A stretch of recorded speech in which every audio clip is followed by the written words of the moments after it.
Alfred instituted a set of cultural instituted cultural reforms. Okay, he wanted to improve the quality of the church. He wanted to improve the quality of the priests, and he wanted to improve what we would call, or create, I guess, what we would call literacy, because the average person couldn't read. Okay, so he started schools. He started scriptoria. Scriptoria was for the transmission of manuscripts, for the copying of manuscripts to make them not necessarily widely available, but to make them available at least to those who could read, primarily monks and priests and such. And the other day, I believe I had on the board that the soliloquies were written by Gregory the Great. I was incorrect. Augustine wrote the soliloquies. Okay, so he had translated Boethius's Consolation of Philosophy, Augustine's soliloquies, Gregory's Pastoral Care. In some sources say Gregory's Dialogues also. Orosius's History of the World, and that's not its actual title. It's something like History of the World Against Pagans. It's a Christian defense of Christianity against the pagans of the world. But it is kind of a history of the world. Orosius was a Spanish priest. And then Bede's Ecclesiastical History of the English-Speaking People. That's its full title in English. Okay? Ecclesiastical History, Church History of the English-Speaking People. So, of the English people, goes back to the founding of Britain all the way up to essentially Bede's day. 731. Bede dies in 735. Okay? This is quote-unquote published. We think of publishing, it goes to a publisher, they print it, market it. It's published, it's finished in 731. Okay? So, now we're going to jump up to this. And I said we were going to start between this date and this date. Why? Well, in 1042, as I said the other day, Canute's son, whose name is escaping me at the moment, dies in 1042. Canute's son became king in 1035. Right? So Canute becomes king 1016. He reigns for 19 years. He dies in 1035. His eldest son becomes king. He dies in 1042. He dies without issue. Okay? At that point, got to go back to Aelred.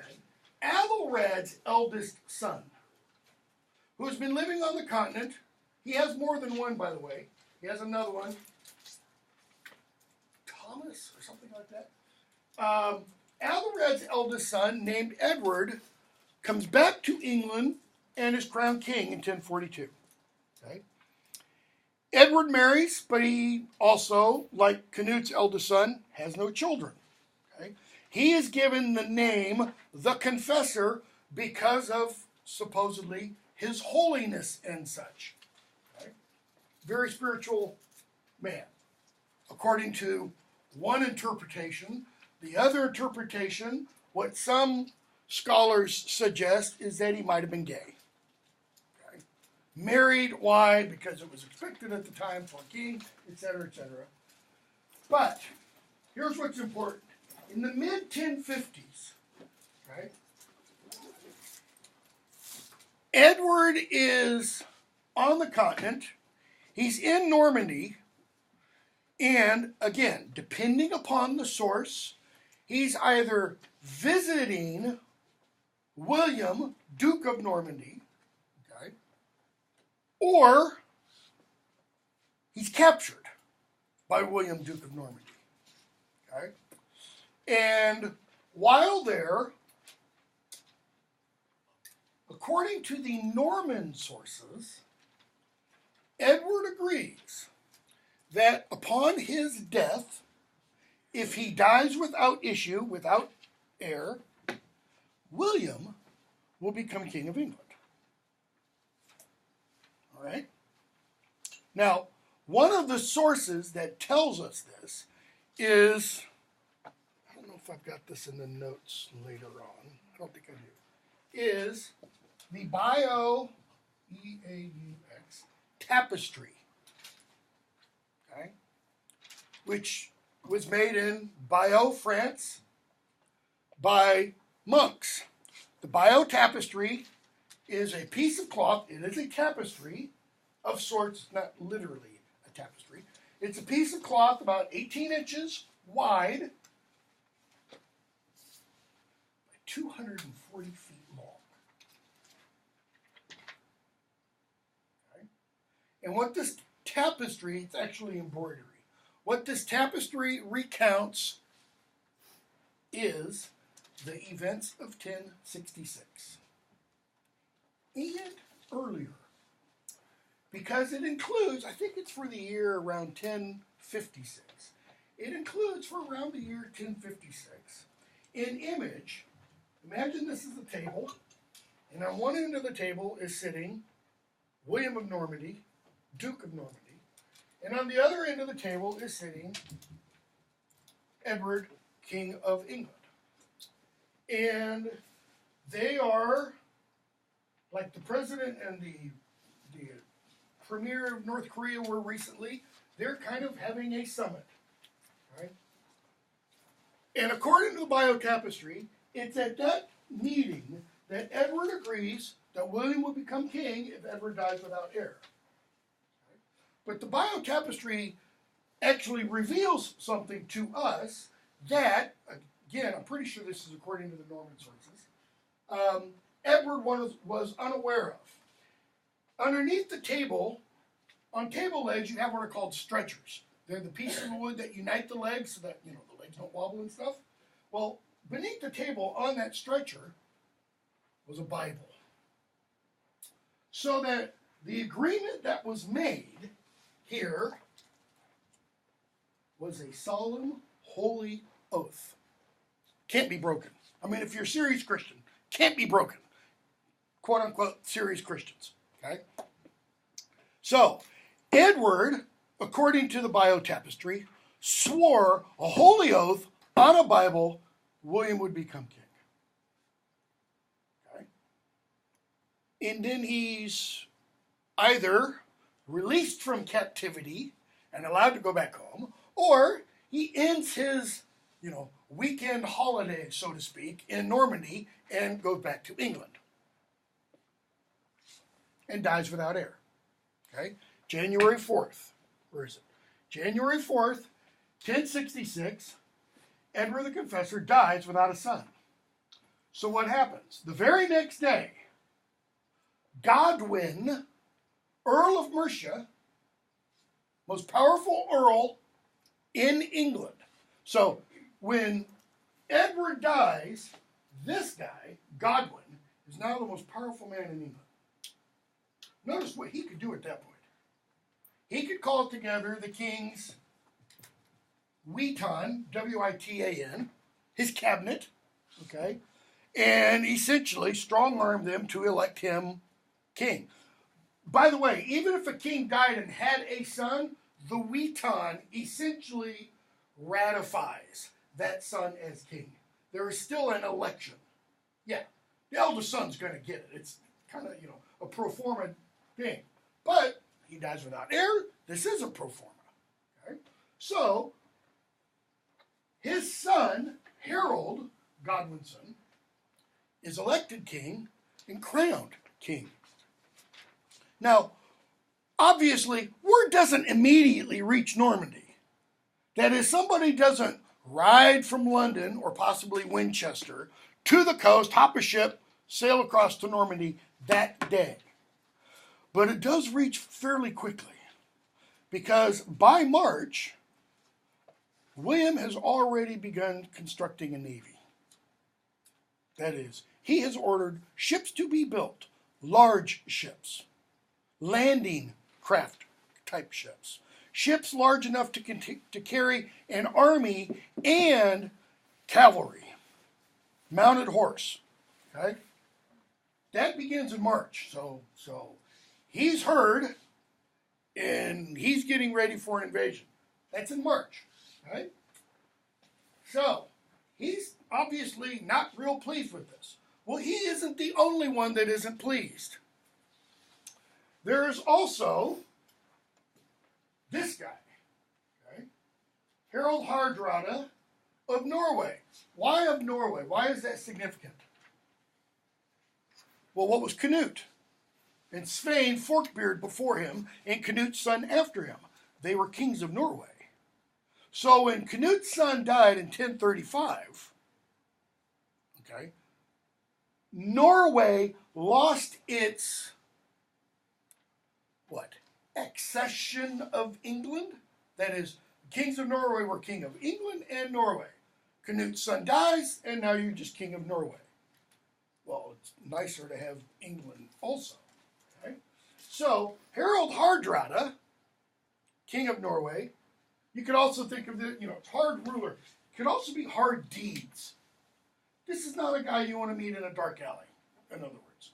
Okay? He joins up with Harold Godwinson's brother, Tosti, Tostig. Tosti means heady. So if somebody's described as heady, what do we mean by that? About that? Full of themselves. You could call him arrogant or hubris if you want. Okay? So they unite to also claim the throne. Now, notice, like Gandalf and Saruman in The Lord of the Rings, not two people can, rule the ring. Only one can wear it at a time. So there was bound to be difficulty at some point later on between Tosti and Harald Hardrada, because one or the other was going to ultimately become king. Okay? So, what happens? Well, Tosti and Harald Hardrada, in September of 1066, invade northern England. Okay? This is in the area of Yorkshire. They encamp around a river, the Stam River, and unbeknownst to them, word has reached Harold that they invaded, they arrived, and Harold marches from London about 185 miles, gathers an army, and surprise attacks them. They are unprepared for the attack, okay? And he defeats them. Now, I said he raises an army. Why? There's not a standing army. That is, they don't have a standing defense department. Okay? England had, for the most part, been at relative peace for quite a while. Even under Alfred, they didn't have a standing army. When Alfred had to go to war against Danes, he had to raise an army. It's called raising the Fyrd, by the way. The army is called the Fyrd, F-Y-R-D. So, notice what time of year it is. Late September. What's pretty important that's going on around the country at this time? Harvest. You got to get your harvest in to prepare for winter. Why? Because if you don't have your grain, your produce, all your stuff stored for winter, you're going to have a hard winter. Because it's not like you can go down to Publix. There literally, there weren't quote-unquote general stores. That doesn't start happening. That kind of place where you can go buy goods doesn't happen until the later Middle Ages. Okay? So they've got to, total self-sufficiency here. You've got to get everything that's going to keep you alive for the winter stored. So when, get the right name right, Harold marches north, he has to raise an army. Who's he going to raise the army from? Farmers. He has his personal what are called housecarls. Okay?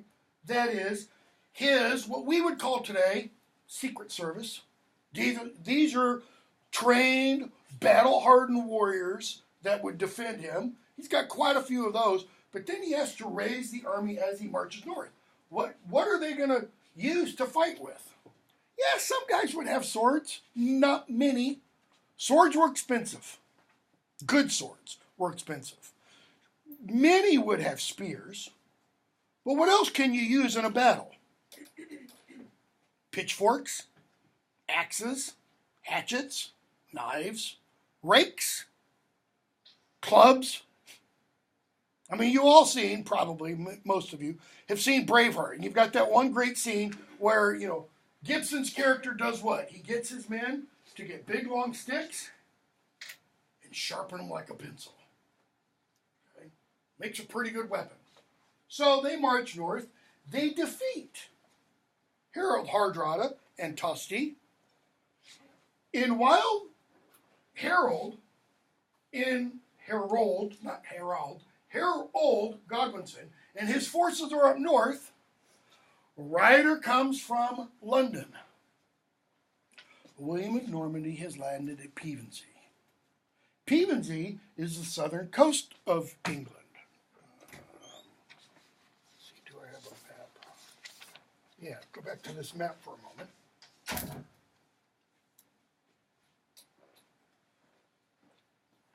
Pevensey is right around down here. Hastings is about a couple miles away, and the little town today of Battle is about 5 miles from Hastings. Okay? So, Harold has gone from here to way up here. Now, word reaches him, you have a larger army that has landed on the southern coast. So now what does he obviously have to do? He's got to ride back down and defend the southern coast. Okay? Well, who's he going to defend it with?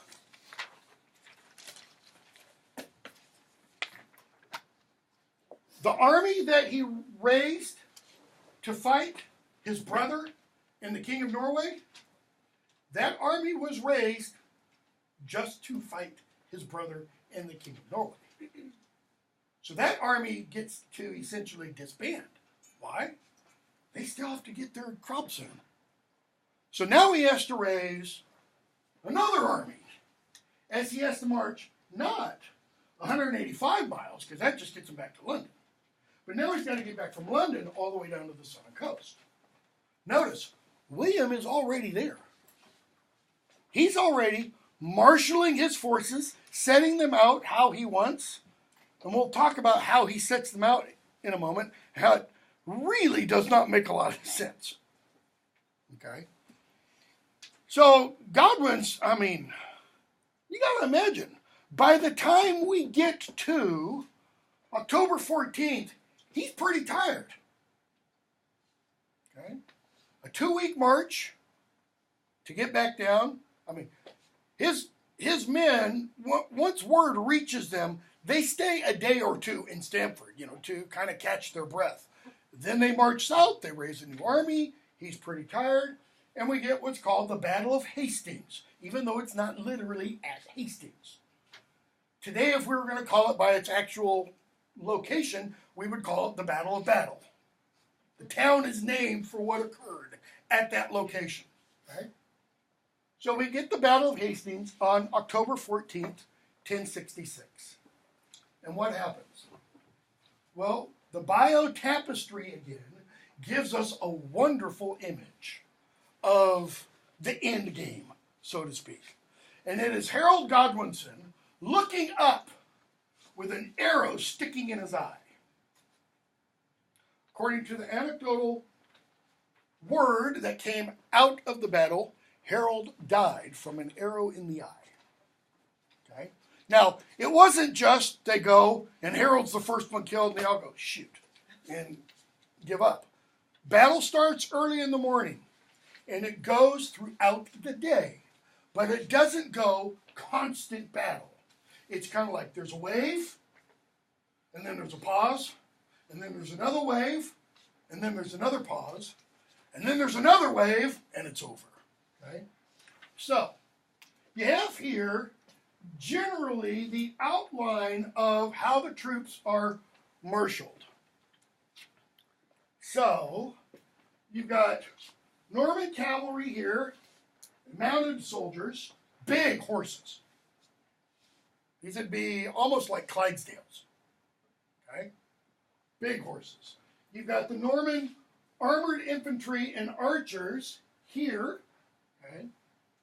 Heralds, housecarls, that is his secret service, his protective, guys here. And then the regular English feared here. This is a hillside. This is what doesn't make sense. Military Strategy 101 essentially says, if you can, take the high ground. Why? Well, for one thing, you can look down and see what's going on down there. Okay? 2, you take the high ground, what does the enemy have to do to reach you? They got to go uphill. Never easy. Okay? Especially not easy if you are wearing chainmail. Chainmail shirt can weigh 60 pounds. Your sword, broadsword, minimum 4 feet long. Some broadswords, Scottish Claymore, 6 feet long. Okay? That is not a one-handed sword. How do you kill somebody with a broadsword? You beat them to death. It's not like, it's razor-edged and people are fencing. With fencing, you use a foil or a rapier. These things are designed to bludgeon. Yeah, they have a point on the end, and the point could pierce sometimes, depending on how well it's made, a male shirt, okay, but not usually. You knock them senseless, and then you pierce them through the throat because there's nothing covering here, or under the armpit because there's not much covering here because you got to be able to move your arms and everything. Okay, so Harold's men take the high ground, William's men take the low ground. We don't know why. So what happens? Also, I should add, by the way, this is kind of marshy area down here. So not only do they have to go uphill, but they got to go through kind of marshy, soppy, muddy ground first. So the French attack, and the English repel them. Pause, get a sip of water, and after a little break, they attack again, and the English repel them. Now, the English here, even though I've got gaps there aren't literally gaps. The English form what's called a shield wall. What is a shield wall? Is that what the Romans did with the phalanx? It's what the Greeks did with the phalanx, and then the Romans copied it. It's what we mean when we use the metaphor today, standing shoulder to shoulder. This shoulder, it'd be like if W was up here. His shoulder would be right here. My shoulder would be right here. I would have my shield like this. He would have his shield like that. The shields interlock. The shoulders are shoulder to shoulder. And as long as I stay and he stays, you can't get through. Okay? But I can do what? I can thrust with the sword underneath the shield or possibly over the shield. Okay? Yeah, because the shields weren't, they're not like the shields you see in jousting tournaments, little things. These are 4-foot shields, a foot and a half, 2 feet wide, if they're rectangular. If they're round ones, they're 2.5 to 3 feet in diameter. The shields themselves weigh 20, 25 pounds. So imagine holding that for several hours. Okay? So, the shield wall stands firm. The French come up, they get repelled. French come up, they get repelled. The third time, the French come up, the wall holds, the French run away. There's a reason why there's that, image in popular culture. The French run away, and that's when the English make their fatal mistake. They break the shield wall. Why? To leave? Nope. They chase the enemy. This doesn't show us. There's also trees all around here. Harold doesn't know about this mounted cavalry. He can't see them. So when the French forces retreat and the English forces break their shield wall and chase after them, William does a classic, what's called pincher movement. His men come in from the sides, wham! Hammer, meet anvil. And everything between the hammer and anvil, slaughtered. William's forces are victorious. The English forces lose. Okay? Harold dies at the very spot, so it is said, at the very spot where Harold dies, William later has an abbey built, big church. And the exact spot where Harold dies is where the holy altar is placed. If you go to the site of the battle today, you can see the remnants of the abbey. It's no longer there. Why? Henry VIII tore it down, because he's an idiot. We'll talk about Henry VIII later. And there's a marker that says, on this spot, Harold Godwinson, last King of England, I think that's what it says, died. Meaning the real England, not the modified England as a result of the French invasion and all that kind of stuff. Right? Why did he do that? Because he felt guilty. According to the source, he felt guilty. This is his way of trying to appease God. Right?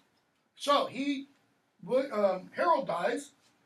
William doesn't become king immediately. Okay? This is one battle. It's not the war. But he is crowned king Christmas Day, 1066. Why Christmas Day? Anybody know? Somebody else was crowned, quote unquote, king on Christmas Day. No, he was born on Christmas Day. Charlemagne, Charles the Great, was crowned Holy Roman Emperor on Christmas Day in the year 800. How? He handed the crown to the Pope and essentially said, give it back. He made the Pope crown him Holy Roman Emperor. William understood the significance of that. Because what is the significance? What is that doing? That puts the church under the authority of the state. Right? But even though he's crowned King of England on Christmas Day 1066, that doesn't mean everything's all happiness and light afterwards. Because you still have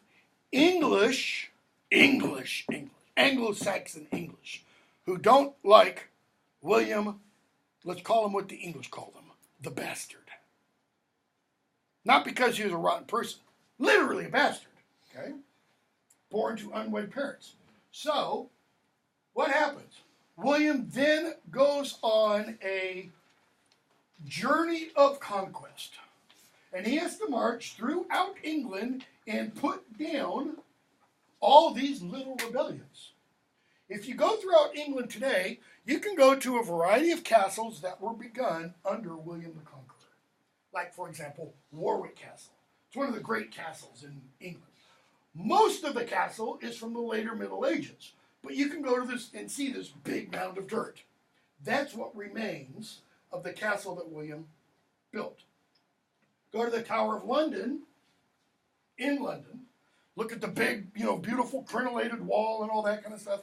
Take one of the Beefeaters tours, which if you ever go to London, you have to do this. I mean, you have to do it. But look at the white tower that stands at the center, where the crown jewels are kept.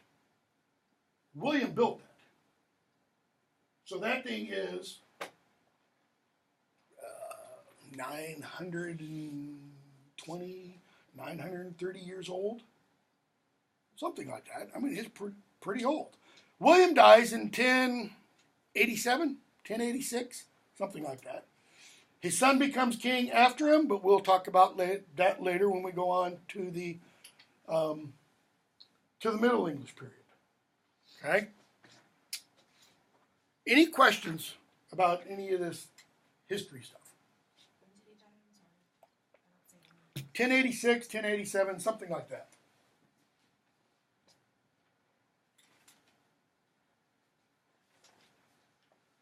Okay, so now we're going to get into the language itself. So why did I spend 2, 3, I don't know how long it's been, because we had 4 days of vacation. why did we spend all of that time on the historical stuff? Well, because all that historical stuff, all that, one person conquering this person, etc., that affects language, right? It's how language gets displaced.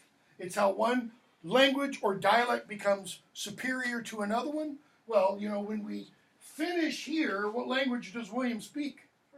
French. Norman French. Not Parisian French, by the way. Big difference, which we'll talk about in the Middle English stuff. It's why we have the difference between guarantee and warranty. What's the difference between a guarantee and a warranty? Spelling. One's Parisian French, one is Norman French. What's the difference between a lawyer and an attorney? Attorney is French, lawyer, good native Anglo-Saxon. Okay? So, as a result of this, French becomes the dominant language. Anglo-Saxon, and before we go on to this, by the time he dies, as I said, in the mid-1080s, the entire aristocracy of Anglo-Saxon culture is decapitated. All of it. All the English Anglo-Saxon earls are dead. They've all been killed. Because they're going to be replaced not by earls. What word do we often use? What is, Queen Elizabeth's husband called? And what else? Duke of Edinburgh. Duke, that's from French. Via Latin. Okay? It's Latin into French into English. Old English, it would have been Jarl, Earl, so-and-so. Okay? So let's go to the pronunciation, because we've got today, and we've actually got Monday when we come back from the spring break on the Old English period. So today we're going to kind of go over this generally, and we might do a little bit of stuff with some passages, but I'm planning on Tuesday when we come back, spending just about the entire period looking at some text and trying to walk our way through some, because hopefully once we go through all of this stuff, you'll be able to start picking out some things. So, vowels have continental or European values. What does that mean?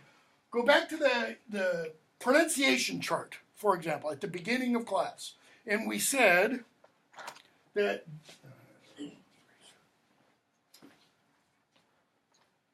for example, this grapheme represented what sound? E, not modern English, I.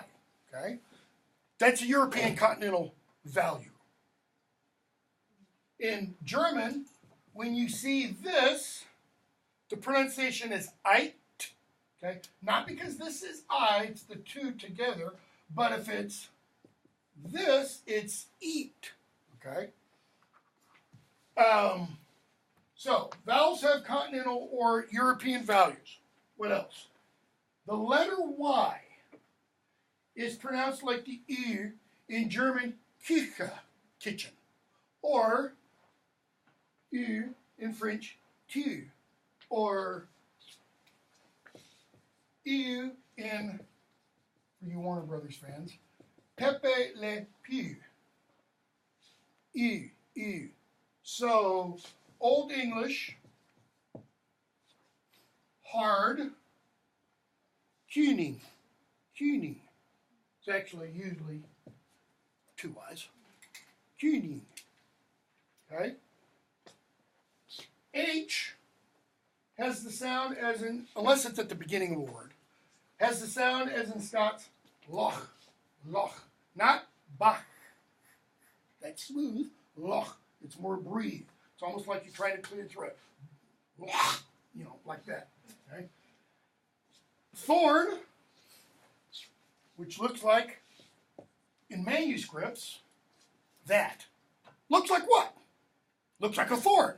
Okay? That's what it's called. It's from the runic alphabet, which I'm going to put up in just a moment. Thorn and ev, that's what it's called. it's the crossed D, okay, are undifferentiated. That is, this symbol sometimes represents like thin, and sometimes it represents z, like them. And this sometimes represents as in thin, and sometimes it represents z as in them. How do you know the difference? Context. Where it is in a word, what its environment is. Okay? Same thing happens in modern English in many instances. Okay? C and G. These are the two that present the most difficulty. All right? So, the letter C can have the pronunciation k, as in kuning, and it can also have the pronunciation ch, as in cheery J. Okay? This is called palatalized, and this is velar. Similarly, this is velar g, and this is palatalized. This time, however, it's not j, it's ya, yevu. Okay? How do you know which is which? Location or environment. What comes before it? What comes after it? Okay? Generally speaking, high and front vowels, okay, do one thing, and high and back vowels, actually not high, just back vowels, do something else. So if you have a high or front vowel, which are what? E, I, A, eh, but you're starting to get low and you're starting to move farther to the back. So E, I, A,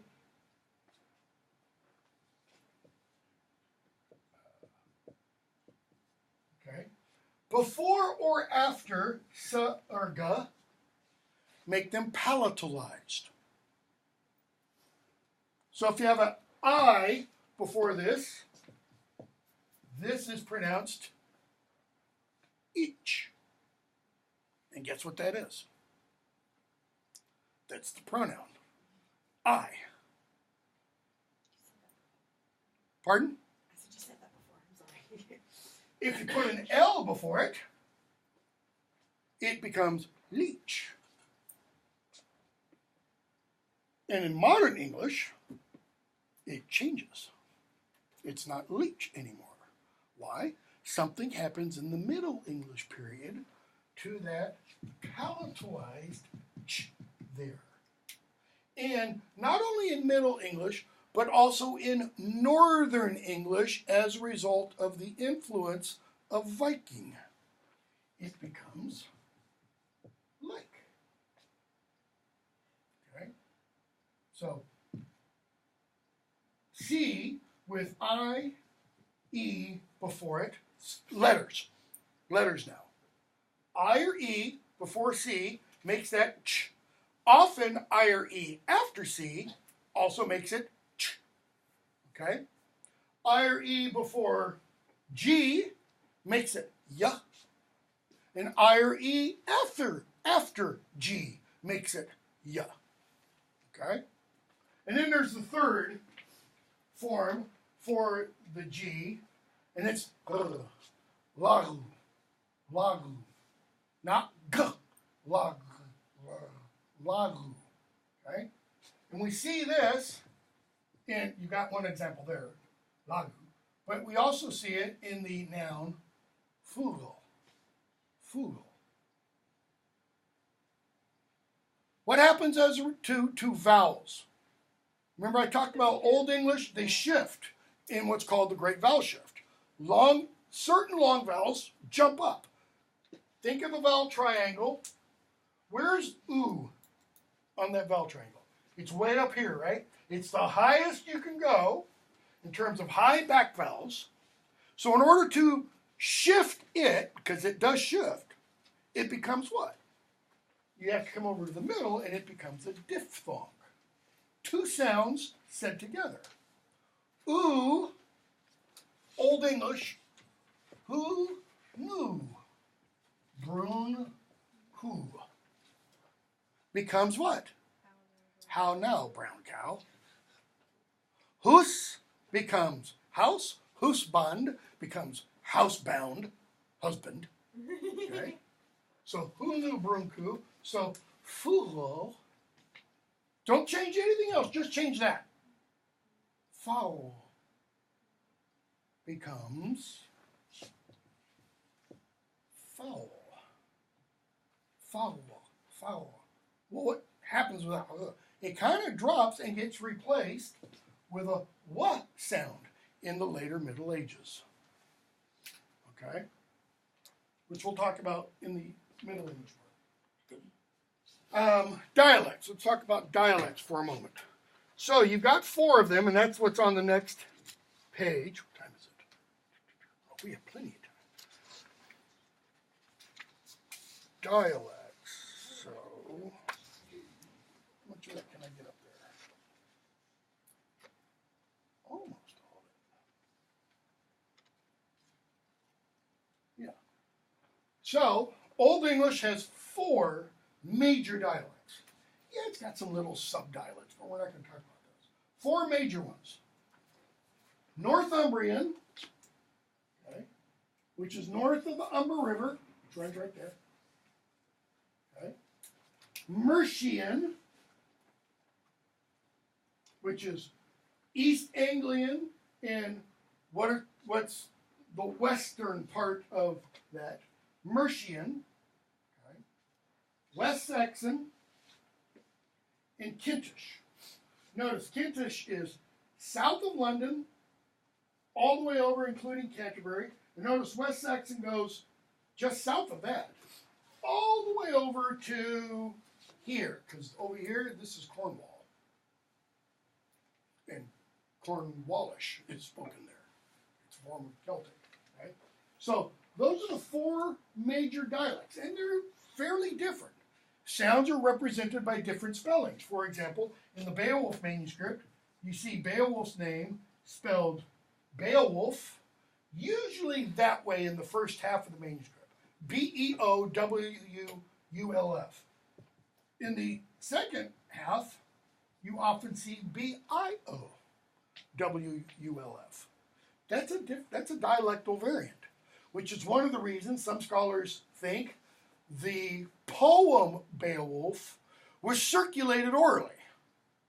And it might have started out, depending upon which theory you buy, it might have started out up here, and then somebody told it to an Anglian speaker, and that Anglian speaker got it, and it got modified into that individual's dialect, and maybe copied, and then it got copied into Kentish, and then West Saxon, and then went back to Mercian, so that we have these varieties of dialectal forms. There are varieties of dialectal forms in Beowulf. Not even, predominantly one. Well, it's mostly West Saxon because of the time period in which it's written. Okay? So 4 major dialects. When we get to the Middle English period, that's going to become 5. Okay? One of them is going to divide, essentially. All right? So, any questions so far? Go ahead.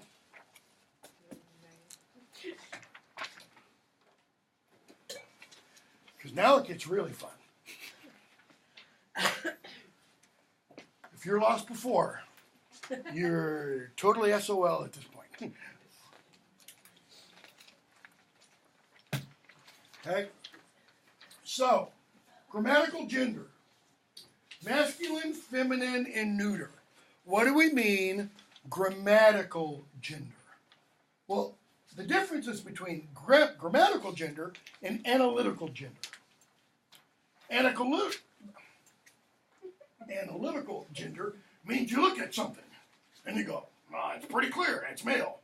Look at a cat. Look at a dog. Look at a horse. Look at a zebra. Look at an elephant. Look at a table.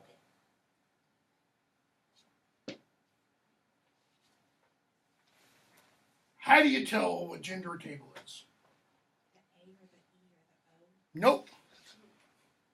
Well, I mean, you can on the basis of philological rules But there's like once you know them, but you can't analytically look at it and figure out what it is. Okay? And I was just looking this morning, and let me show you.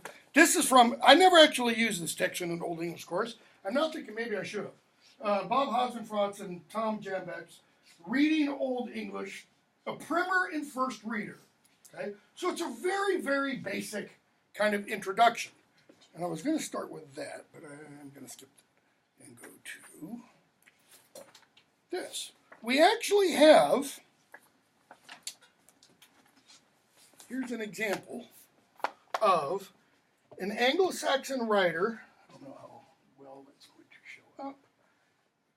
Put that up there.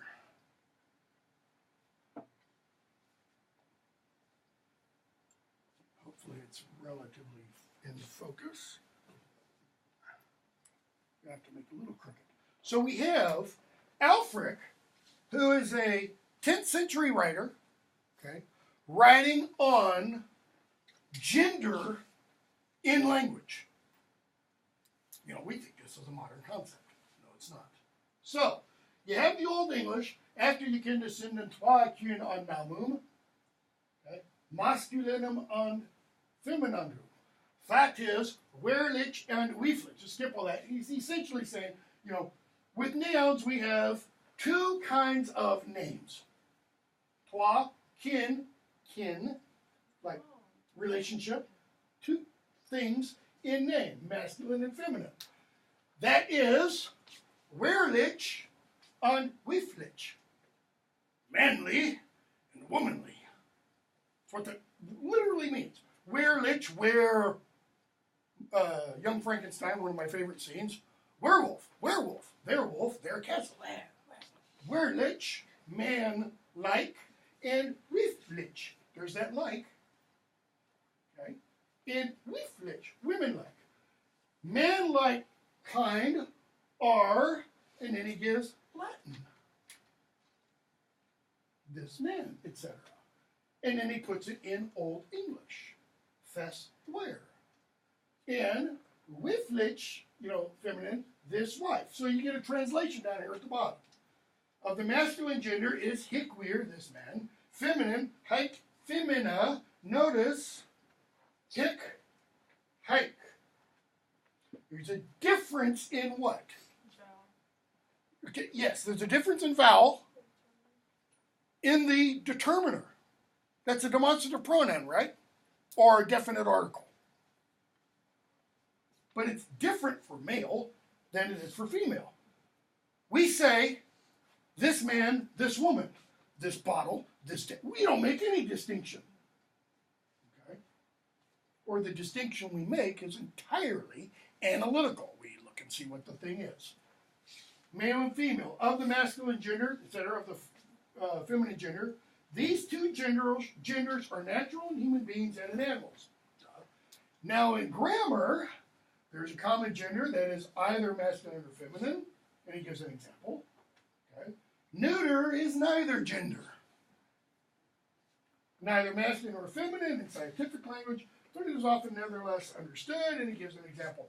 What's he talking about? He's saying, in language there are these genders, okay? But it's grammatical gender. How can you tell what the gender is? What do tests say? Well, between this word and this word, it's the vowel, right? That is, the word looks differently. Okay? Not analytically, you can't look at it and go, what's its sex, gender in that sense, but it's a different word, different form, takes a different shape, all right? But it's grammatical. What's it doing? It's marking some distinction, all right? So, get rid of that for a second and come back to this. So you've got masculine, feminine, and neuter genders. Some words are masculine, some words are feminine, some words are neuter. They don't change until we lose grammatical gender. which in English we don't have. Learn German. Anybody in here know any German? The definite article in German, der, die, das. Der Mann, die Tische, I think that's what the word is. The table, but it's feminine because the table in German is still feminine. They still have grammatical gender. Das Papier, the newspaper. Newspaper, for some reason, is neuter. Okay? We don't know why. We can't explain why this is the way it is. It's just how it is. So, two declensions. Weak or strong. What does declension mean? What's the root word from which we get declension?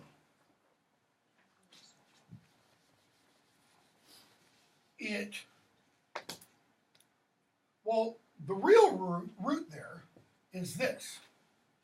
Like incline, inclination, decline, declination. Okay? What's it mean? It's kind of upright idea. But that doesn't make any sense. So, it comes from the verb to decline. Not to decline like, no, I don't want that raise, thank you very much. But it's a falling away. What's it a falling away from? The nominative case. When you learn a foreign language, if that foreign language is highly inflected, French, Spanish, Italian, etc., Latin. I mean, if you're going to learn French, Spanish, or Italian, go back and learn the daddy of them all. Learn Latin. As my Latin professor once said, you learn Latin and all the other languages are easy. Why? Because they're just all bad Latin, essentially. Okay? So, you learn the nominative case first. What's nominative? It names. It's the subject. Everything else declines from that. Why? It gets put in a different case if it's not the subject of the sentence. Because the subject does what? The subject's Trump, right? Always has to be the center. Always has to have all the folk. That's the subject. Okay? The subject does the action of the verb. So, if you're not the subject, then what's happening? You're an object. None of us wants to be considered an object, right? I mean, whole industry built around that. It's called Hollywood. So, the subject does everything. Everything else in the verb, in the sentence, is essentially subsidiary. So, everything else declines. It falls away from that. So, declensions are looking at the cases, applying the cases to the verb, to the nouns. Sorry, nouns, not verbs. Verbs conjugation. That's joining together with the nouns and such. So, it's got to be weak or strong. It's going to have either a weak or strong declension. Why weak or strong? Who came up with that terminology? Not Alfric, by the way. Grimm. See, that word's going to take on more resonant meaning as the course goes on. I mean, he's aptly named, right? You know, it's Grimm terminology. So, it's got to be weak or strong. So what does that weak or strong simply mean? It means it changes the inflectional ending. If it's weak, it has one kind of ending, depending upon the case. If it's strong, it has a different kind of ending, depending upon the case. Sounds pretty complex, right? Well, it is compared to modern English, because we don't add all these endings. Why not? Well, one of the reasons, go back to 3.1, we've lost grammatical gender. Okay? In fact, we've lost gender essentially entirely. So, must be weak or strong. Again, terminologies from Grimm based upon his study of Gothic and Germanic, but it applies because English is a Gothic/Germanic language. We descend from all the other, from Proto-Germanic. So, how do you know whether or not something is weak or strong? Well, 2323, I've really got to come up with a better way of doing this. The stem of the furthest back Germanic root is the determiner. The stem means the thing that gets added on to the very, very base part of the word. For example, right here, there's the stem. That's the base, the root part of the word. That's the stem. That's the stem. Okay? That's the base root part of the word.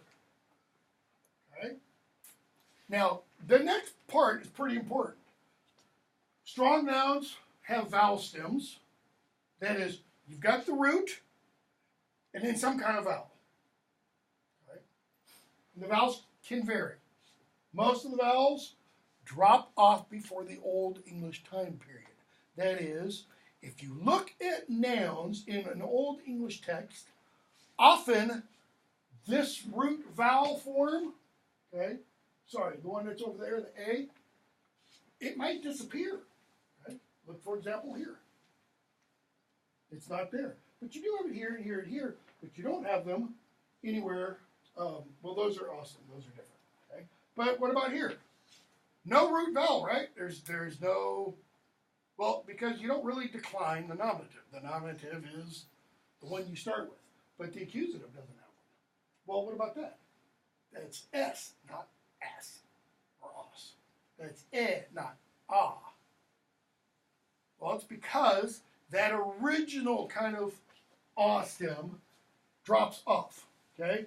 Long O stems. By the way, the asterisk before the word is indicating what? It's a reconstructed form. We don't actually see either of those in any surviving Germanic literature. Okay? So, ah stems are masculine. Long O stems are feminine. Strong nouns have complex declensions. So, what does that mean? Take that strong noun declension that you see right there, and I think I've given you this. Yeah. And put it with a noun. So, nominative ah stem, masculine. Singular, nominative doesn't add anything. Accusative doesn't add anything. What's accusative? If I accuse Rosalind, I accuse you. What is she in the sentence? Direct object. She's receiving the action of the verb, right? I'm doing the action of the verb. So, accusative is direct object. Dative is indirect object. So, if I accuse Rosalind, but I don't just say I accuse you, I say I accuse you with my words. Duh. With my words, that's dative. You translate dative usually with some kind of preposition. To, with, for, by. Okay. So, nominative doesn't have an ending added on. Accusative doesn't have an ending added on. Genitive does. Final ES. Dative and instrumental do. Okay? Instrumental means with something. So if I were going to say,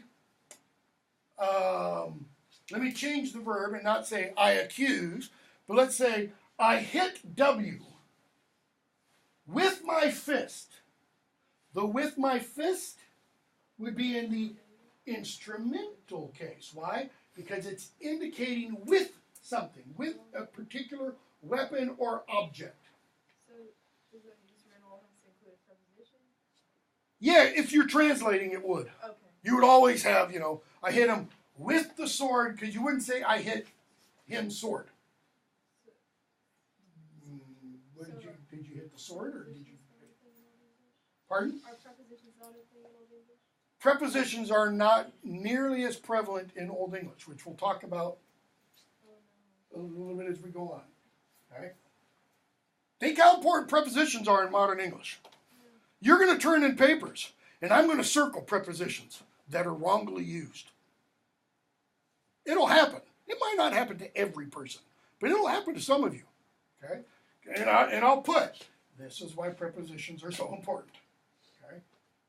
Bear in mind, what does preposition mean? Preposition. It comes before. Okay? And I'm not saying that to say you should never end a sentence with a preposition. You should end sentences with prepositions. Exactly. That's because of Latin. In Latin, you can't end a sentence with a preposition. It's impossible. Just like you can't separate the infinitive. You can't have a split infinitive in Latin. It is physically impossible. But in English, to boldly go where no one has gone before. That's good English. Why? Because that's iambic pentameter. Native English is iambic pentameter. We all internally, we want to sound like Shakespeare. It's just, something's faulty in translation. Well, it is with me at least. So, take that masculine A stem and now apply it to the Old English noun ENGL, but notice it's not ENGL. Why? Well, it's got that E after it. I thought that E made it palatalized. It would if there were another front vowel over here, but because of that, anytime you have a G following an N, it becomes hard. It's the velar. G. Okay? So, ENGL, angel. Singular, nominative. What's the box tell us? There's no ending. Nominative, singular, ENGL. So, you're reading on along, you come to a sentence, and you see the word ENGL. Nothing else. What does that automatically tell you? One of two things is true. It is either the subject of the sentence, or it's the direct object of the sentence. It's one of those two. So then what do you have to do? You got to look at the verb. Okay? To see, is the ENGL performing the action of the verb? Or is there something else that might be, okay, in serving as the subject or serving as the object? We'll go down to genitive. What's genitive mean? It's possession. It's possessive case. Okay? And it's English. What does it not include?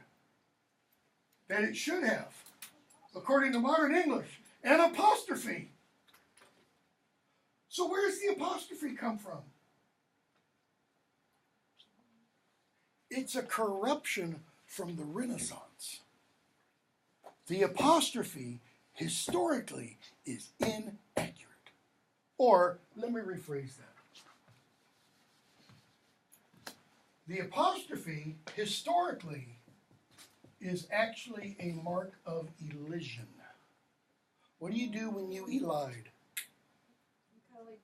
You bring together. I've used this example before. French. Anybody you know French? No. You know, remember how to pronounce that? Or Cajun French will work. It's not les amis or les amis. In French, when you have an S that comes before a word that begins with a vowel, that gets elided. Les amis. Treasure. Okay, treasure. What happens to this? Well, with all French words, it's not pronounced at all. That's right. The S gets taken together there. So, where was I going with that? This is elision.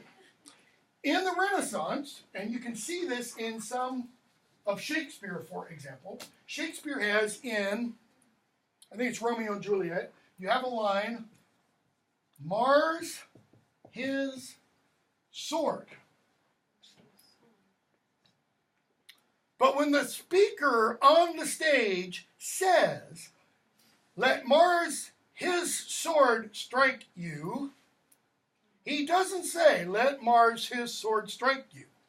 What does he say? let Marses. And that gets added in the printing to indicate you are eliding this. Marses. That is our source for the apostrophe in possessive. That's why we have people constantly mistaking that with that. In terms of possessive, not contraction. This is the contraction, it is. This is the possessive, it is. This is the only instance in modern English where we go back to the native Old English form of possessive. Okay. ENGL, dative, instrumental. So you're reading and you come across the word ENGL. Notice I mispronounced it. I said ENGL. It's not ENGL, it's ENGL. Look what happens. ENGLES. The E and the L do what? They transpose. Okay? ENGL, so when you see that, you know it's either dative or instrumental. If it's dative, then this is the indirect object, and something is happening to, for, or with an angel. Plural, ENGLAS. Why? Because plural adds AS. So if you have a word, and you're pretty sure it's a noun, and it ends with AS, again, as with the singular, you're either nominative or accusative. You're either the subject or you're the direct object. If you're the subject, okay, this isn't necessarily going to help you determine whether or not it's subject or a direct object. But then you look at the verb. If this is the subject, what kind of verb does it have to have? Then as well as today. Plural form. Plural, we're going to get to this in a few months. Maybe not today. Plural form of the verb is going to end with ON. So if you have a singular form of the verb, that automatically tells you that cannot be the subject. Unless you're reading, a high school assignment from Anglo-Saxon. Not likely. Okay? So, go to the neuter A stem. Go back to the stem. What's the stem? It's the letter that comes after the root, but most of these no longer survive in Anglo-Saxon, or in actual surviving literature. So, as with nominative, accusative, masculine, there's no ending added on. But, genitive. Well, it looks just like the masculine, doesn't it? And dative, instrumental. Well, that looks just like the masculine, too. So how do you know? How do you know when you're sitting there reading the text in Old English, whether or not a noun is masculine A stem or neuter A stem? Yeah, but ultimately, in terms of the meaning of the text, it doesn't really matter. Okay? These are just grammatical distinctions to tell you what the cases are. Once you figure out what the words are, you figure out what the verb endings are, it starts to make sense. Go down to, back to the plural again, from the masculine, and the dative, and the neuter, and the feminine. Dative plurals are all end in what? Um. That's that characteristic that all Germanic languages have, okay, that they share with the Balto-Slavic languages. Dative plurals all end in m. The vowel will change a little bit, but all the dative plurals, Germanic languages, Balto-Slavic languages, Russian, Ukrainian, all end in m, which has to indicate that those two big linguistic groups from the Indo-European stuff are somehow more closely related than Germanic is, say, with Latin, because Latin doesn't have that. Right? So, once you kind of understand what this paradigm, that's what it's called, what this paradigm is showing you, you can start plugging it in. When I used to teach Old English to the graduate level, I've spent, close to 40 minutes, 30 minutes, going over this stuff with you guys that I don't do with them. We would not go over this. I give them a syllabus that essentially has all this. It says, read this, and then I give them a bunch of nouns and say, apply this to these and expect a quiz next week. And the quiz is partially on that, and it'll have fill in the blanks. So, it might have neuter, ostem, plural, nominative, blank, genitive, singular, blank, etc., and they've got to fill those in. Because what we start doing the very second night of class, we open up the first text in here and we just start talking through it. Why? Because they've got all this. I give them a very, very shortened grammar. They get their book, and the very first text in here, is this one that we're going to look at probably on Tuesday. And then they have a glossary in the back, dictionary, okay? In almost every word in this, take that back, almost every word. That one's not, that one's not, that one's not, and that one isn't. Every other word has a gloss. Why? Way. We. You ought to be able to figure that one out. So, way, children, what's it sound like? Children. We children, biddeth. Biddeth. We can go all King Jamesy if you want. We children, bid off. Yea, or they. The, modern English, you. Ealero. I wish you guys would pick up the eala part. Okay? Eala, where's the gloss? How is he doing that? Oh, lerow. Learner. You, O learner. But your gloss tells you master. It's not really master. Master comes from the Latin magister. Teacher. What's the teacher do? He learns you. That colloquial American English, I ain't learned nothing, so to speak. That's Old English. Okay? Oh, learner, that, thou, which becomes you, teacher. Notice the teach. Why?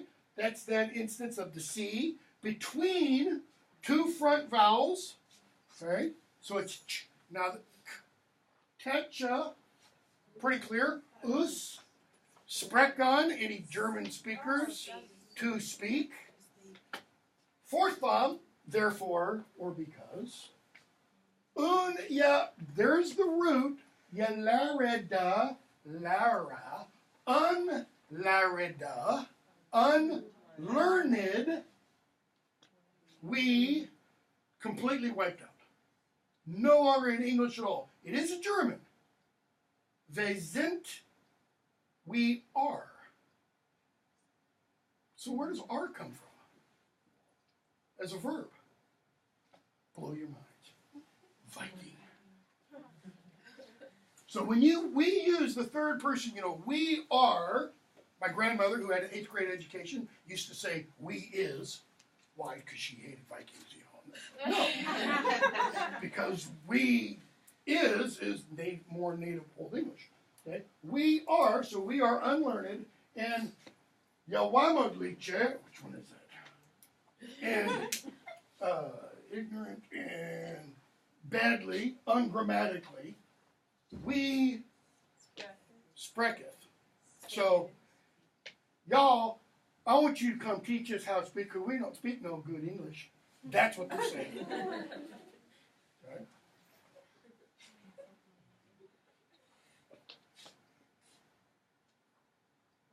What? Will. We learn. It is where we get the thee. It's another way that we get the thee. Okay? Ye. What will you speak? What do you want to speak? What? Recha. Rec.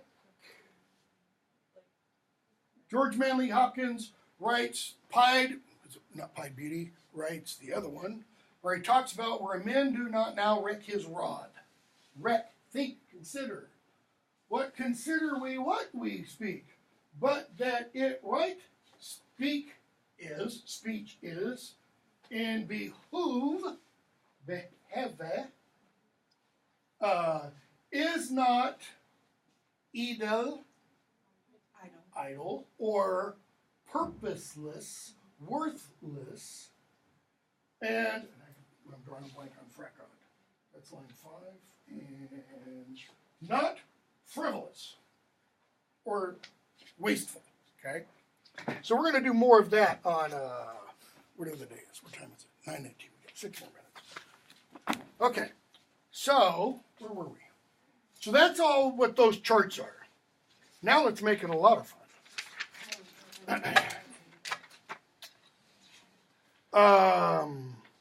So that's all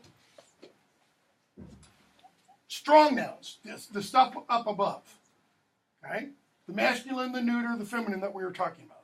The masculine neuter A stems, the feminine O stems. Those are strong nouns. These are the weak noun declensions. Because you have strong nouns and you have weak nouns. The strong noun declension, remember, very complex. The weak noun declension, and you can go through, for example, back up, to that previous chart that had all the endings, and you can count all the different endings. I've done this at one point, and I can't remember what it's like 14 or 15 different possible endings. And then you can go through and look at the weak noun endings, and there's not a lot of difference. Nominative masculine singular ends with an ah. Accusative ends with on. Genitive ends with on. Dative and instrumental end with on. In other words, 2. There's only 2 differences, right? Ah or on.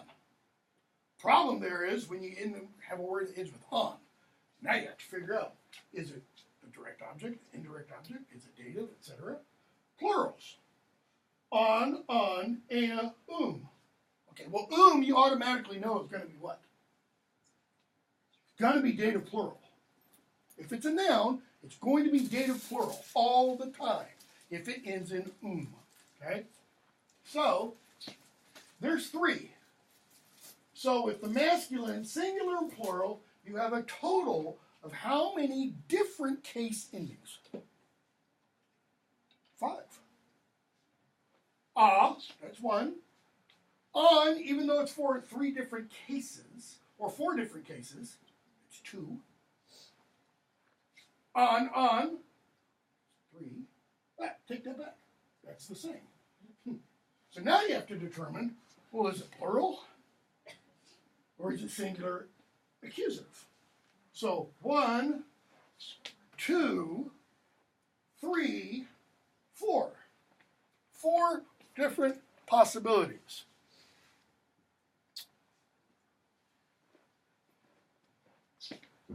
One, 2, 3, 4, 5, 6. Okay? Just for the 1. Okay? So, pretty simple declensions comparatively to the strong. So you take the same thing and you apply it to nouns. So you have nama, name. Nama, namen. Plural, namen, namena, namum. And that's how you learn these, by the way. That's how you learn vocabulary if you're learning a foreign language. Index cards. That's how I did Latin. I had 1,000 different index cards. If it's a verb, you have the infinitive form, you have the first person singular form, you have the third person, plural, etc., etc. Okay? So, 923. 5 cases of nouns, we've already talked about those.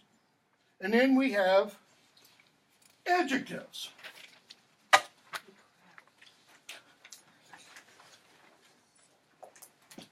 Weak and strong. Why? What do adjectives must do with the nouns they modify? Agree. They have to agree. They have to agree how? In gender and number. Gender and number in modern English, And then I guess in though not really gender because we've lost gender. They have to agree in number, right? You don't say, hopefully you don't say, these kind of toys. It's grammatically incorrect. Why? That is plural, that is singular. I will circle that every time. I will mark that every time on a paper. Or these sort of these sorts. If you don't want to do plural sorts, then do singular this. Okay? So it's got to agree in case. So the adjective has got to be in nominative case, or accusative case, or genitive case, or dative case, or instrumental case. How do you know which case? Look at the endings. Okay? So, adjectives have to agree in case, number, and gender. Modern English, pretty much only number.